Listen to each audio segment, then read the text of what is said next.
Merci pour votre présence. Hier soir, dans la nuit, et à partir de ce matin, sous mon commandement, les États-Unis, son armée, ont conduit une opération militaire extraordinaire dans la capitale du Venezuela. Nos forces terrestres, aériennes et maritimes ont été utilisées pour lancer un assaut spectaculaire, un assaut sans précédent depuis la Seconde Guerre mondiale. Un assaut contre une forteresse renforcée au cœur de Caracas, afin de traduire en justice le dictateur hors la loi Nicolás Maduro. Cela a été la démonstration de force la plus étonnante et la plus forte de l'histoire américaine. Et cela s'inscrit donc dans une tradition très forte et une histoire puissante comme l'attaque contre Qassem Soleimani, l'élimination d'al-Baghdadi ou l'éradication des sites nucléaires iraniens récemment, dans le cadre d'une opération nommée Midnight Hammer, marteau de minuit. Toutes ces opérations ayant été parfaitement exécutées. Aucun autre pays au monde n'aurait pu accomplir ce que l'Amérique a accompli hier, et dans l'espace d'un temps très réduit. Toutes les capacités militaires vénézuéliennes ont été neutralisées grâce à la collaboration de l'armée américaine et des forces de l'ordre américaines durant la nuit. L'opération a eu lieu dans l'obscurité. Les lumières de Caracas étaient éteintes en raison de l'expertise de nos troupes. Ville obscure, ville mortelle. Mais Nicolás Maduro a été capturé avec son épouse, Cilia Flores. Ils vont maintenant faire face tous les deux à la justice américaine. Maduro et Flores ont été mis en examen dans l'État de New York pour leur campagne de narcoterrorisme contre les États-Unis et contre leurs citoyens. Je tiens à remercier les hommes et femmes de nos forces armées. Ils ont accompli, ils ont remporté une très grande victoire. Et il y a un certain nombre d'opérations dans notre histoire qui n'ont pas aussi bien fonctionné. Regardez ce qui s'est passé en Afghanistan ou à l'époque de Jimmy Carter. Cette époque était différente. Nous sommes respectés désormais plus que jamais. Cette opération a été menée en coopération avec les forces de l'ordre américaines, dont les bâtiments étaient déployés au large de la côte vénézuélienne, prêtes à intervenir. Les forces vénézuéliennes étaient également déployées en face, mais ont rapidement été neutralisées, très rapidement. Si vous aviez vu ce que j'ai vu hier soir, vous auriez été, je pense, très impressionné. J'ai vu des choses absolument incroyables. Pas un seul soldat américain n'a été tué et aucun équipement de nos forces n'a été perdu. Plusieurs avions, plusieurs hélicoptères, plusieurs personnes, plusieurs soldats, bien sûr, ont été impliqués dans ce combat et aucun matériel n'a été perdu et aucune perte humaine n'est à déplorer. L'armée américaine est la force militaire la plus puissante et la plus féroce de la planète. Et nos ennemis n'ont aucune idée de ce dont nous sommes capables. Nous avons l'armée la plus puissante du monde et les équipements les plus performants du monde. Regardez comment nous avons traité les bateaux, les vedettes rapides qui transportaient la drogue. 97%, nous avons traité 97% du trafic. Chaque bateau étant responsable de la mort de 25 personnes aux États-Unis. Nous allons conduire le pays aussi longtemps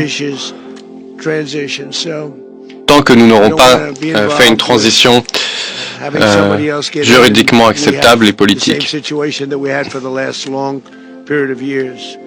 Nous allons conduire ce pays jusqu'à ce qu'il y ait une transition propre et juridique et judiciairement acceptable au Venezuela, car c'est ce que nous faisons.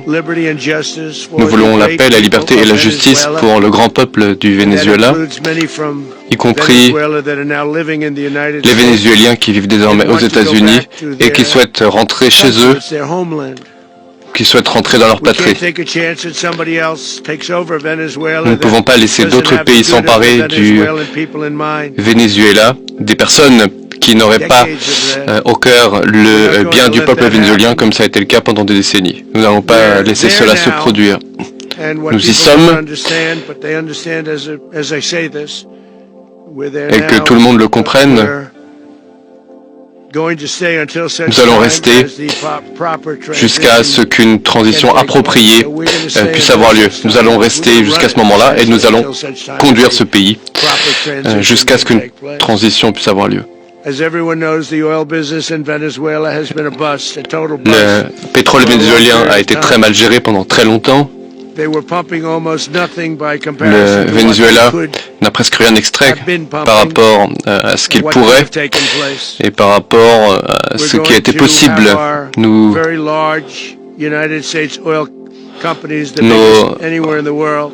grandes compagnies pétrolières, les plus grandes du monde, vont entrer sur le marché, dépenser des milliards de dollars, réparer l'infrastructure délabrée, l'infrastructure pétrolière, et vont commencer à faire gagner de l'argent à ce pays.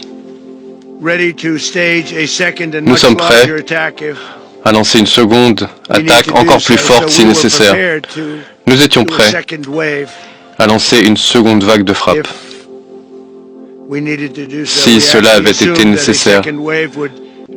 Nous étions partis du principe qu'une deuxième vague était nécessaire, mais il semble que ce ne soit plus le cas. La première vague, pourrait-on dire, la première attaque a été tellement couronnée de succès qu'il n'a pas été nécessaire de lancer la seconde vague, plus puissante encore que la première. La première frappe était assez limitée, la seconde était plus large, mais ça ne sera pas nécessaire. Le partenariat entre les États-Unis et le Venezuela, un pays avec lequel tout le monde veut traiter, va rendre le peuple du Venezuela riche, indépendant et renforcera sa sécurité. Il y a beaucoup de Vénézuéliens qui vivent aux États-Unis et nous allons les rendre très heureux, car ils ont beaucoup souffert. Nous allons faire leur bonheur. On les a beaucoup volés, mais ils ne souffriront plus désormais. Le dictateur illégitime Maduro était le roi d'un réseau criminel responsable de trafic de drogue, à destination des États-Unis, massif. La mise en examen le stipule, il était à la tête du cartel de las Soles qui a inondé notre pays avec des poisons mortels responsables de la mort d'innombrables Américains. Des centaines, des milliers d'Américains sont décédés durant des années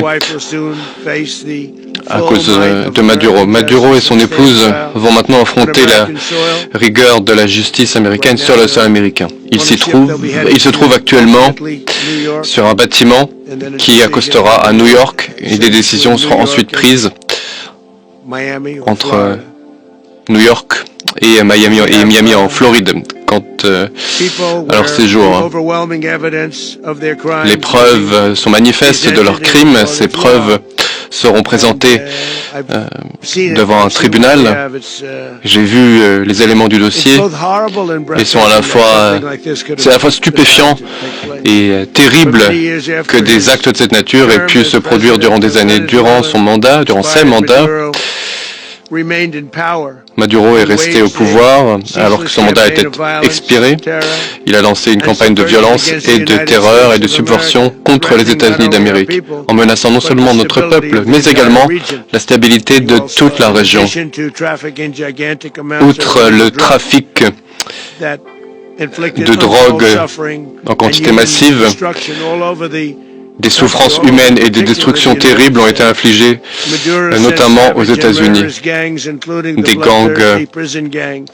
Des gangs brutaux, y compris Tren de Aragua, ont été envoyés aux États-Unis pour terroriser les communautés aux États-Unis. Je pense notamment au Colorado, où dans un complexe résidentiel, ils ont coupé des doigts, ils coupaient les doigts des personnes qui se plaignaient d'eux.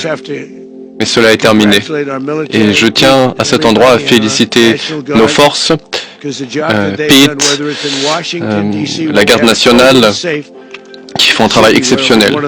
Elle est déployée à Washington City. C'était l'une des villes les moins sûres du monde. Mais c'est terminé car la délinquance a été éradiquée à Washington DC. Il n'y a pas eu de meurtre, il n'y a pas eu d'actes terroristes depuis plusieurs semaines. C'est désormais une ville différente. Il y a d'autres types de menaces. À l'époque, il y a 8 mois, il y avait une délinquance très forte. Les restaurants rouvrent, on se promène, les gens peuvent sortir en famille. Washington est en train de se transformer. Je remercie notre garde nationale, je remercie l'armée, ainsi que les services de sécurité en général. Je les remercie et je pense que nous devrions faire cela dans plusieurs villes. Peut-être prochainement à Memphis, Tennessee, les résultats vont également être très bons grâce à ces déploiements. Le gouverneur de Louisiane, qui est quelqu'un de très bien, m'a appelé à l'aide. Il veut que nous l'appuyions.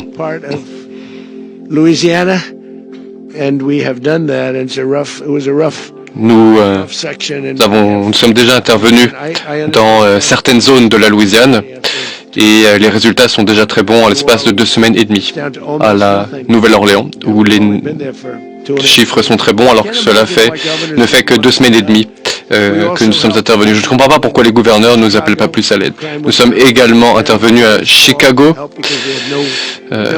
mais pas massivement, car nous n'avons pas été en mesure de coopérer avec le maire ni avec le gouverneur, qui sont des désastres.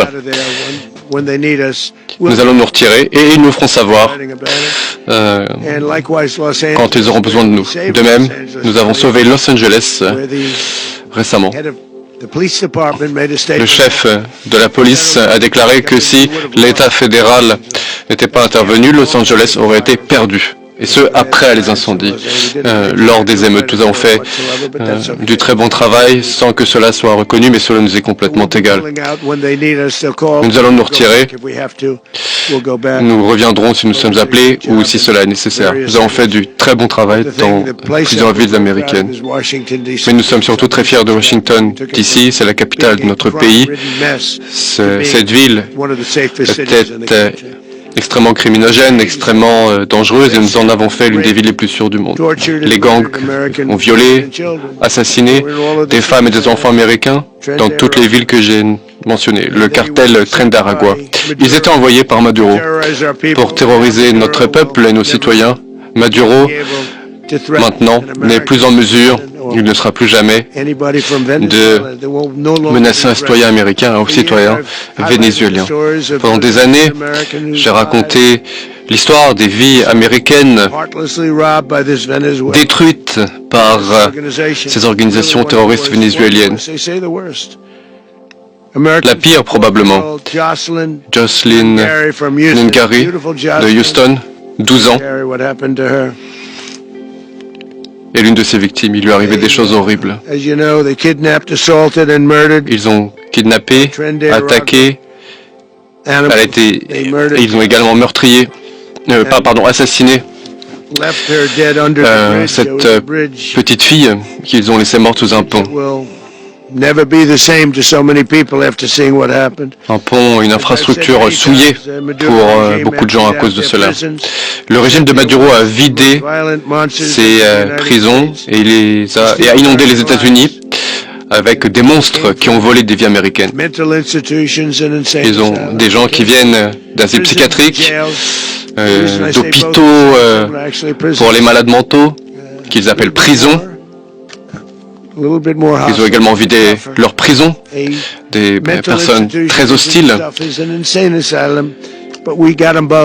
Mais nous avons réussi, nous avons réussi à résoudre, à nous attaquer à ce problème.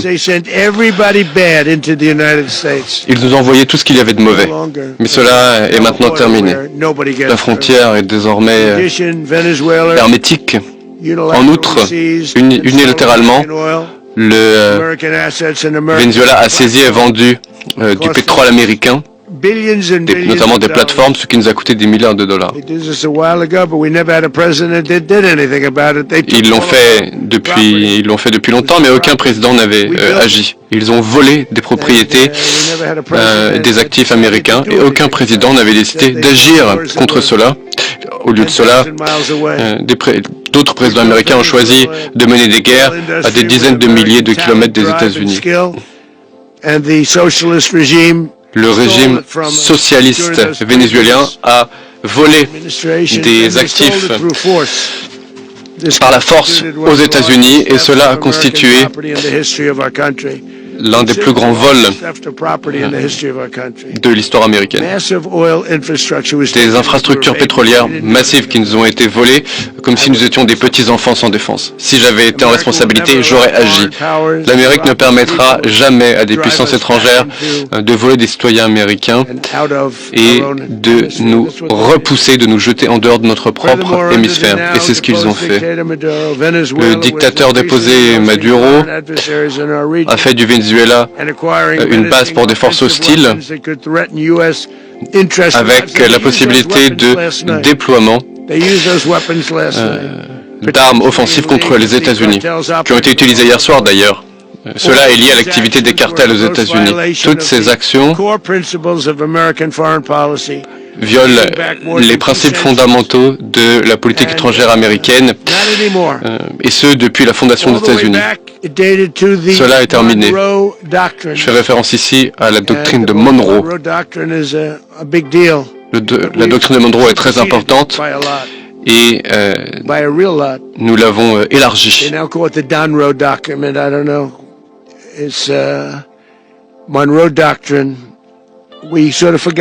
Nous avions oublié cette doctrine de Monroe et nous l'avons de nouveau mise en avant avec notre nouvelle stratégie de sécurité nationale. La domination des États-Unis dans notre hémisphère ne sera plus jamais remise en question. Enfin, pendant des décennies, des administrations précédentes ont négligé ces menaces montantes dans l'hémisphère occidental, le nôtre. Sous mon administration, nous réaffirmons la puissance américaine d'une manière forte dans notre région d'origine, qui est maintenant bien différente de ce qu'elle était il y a peu encore. Nous avions commencé, lors de mon premier mandat, nous avions rétabli notre domination sur la zone, et c'est encore plus le cas aujourd'hui. Tout le monde revient vers nous. L'avenir sera déterminé par la capacité à protéger les territoires, le commerce et les ressources qui sont importantes pour notre sécurité nationale. Ce sont des paramètres extrêmement importants pour notre sécurité nationale. De même que les droits de douane qui nous ont rendus plus riches et qui ont renforcé notre sécurité nationale, qui est désormais meilleure que jamais. Voilà les lois d'airain qui ont toujours déterminé la puissance au niveau international et c'est ce que nous allons continuer à faire. Nous allons continuer à agir de la sorte, nous allons continuer à contrôler nos frontières, nous allons arrêter les terroristes, écraser les cartels et défendre nos citoyens, nos ressortissants contre tout type de menaces en interne et à l'international. Il est possible que des présidents américains aient été trop pusillanimes et faibles pour les faire, mais je ne permettrai jamais aux criminels d'agir impunément contre les États-Unis. Cette opération a été couronnée de succès, qu'elle soit un avertissement à tous ceux qui souhaitent menacer la souveraineté des États-Unis ou des citoyens américains. L'embargo américain contre le pétrole vénézuélien reste en place. Les forces navales des États-Unis restent positionnées et les États-Unis se réservent toutes les options, elles sont toutes ouvertes tant que les objectifs n'ont pas été atteints. Le Venezuela doit comprendre que le monde doit comprendre que les Maduro de ce monde doivent comprendre que ce qui est arrivé à Maduro peut leur arriver. Cela est justice vis-à-vis de leur peuple au premier chef. Le dictateur Maduro est enfin parti et le peuple du Venezuela est de nouveau libre. L'Amérique est désormais un pays plus sûr. Nous sommes ce matin un pays plus fier car nous avons arrêté cet individu néfaste. L'hémisphère occidental est désormais une zone beaucoup plus sûre. Je vous remercie. Je remercie le général Grayson Kane. Je travaille avec beaucoup de généraux. J'ai travaillé avec des gens que je n'appréciais pas, d'autres envers lesquels il n'y avait pas de respect. Mais je tiens à mettre en avant le général Kane. Cette attaque était une attaque pour restaurer la justice et notre souveraineté. Je tiens à féliciter le général et le ministre de la guerre auquel je vais maintenant passer la parole.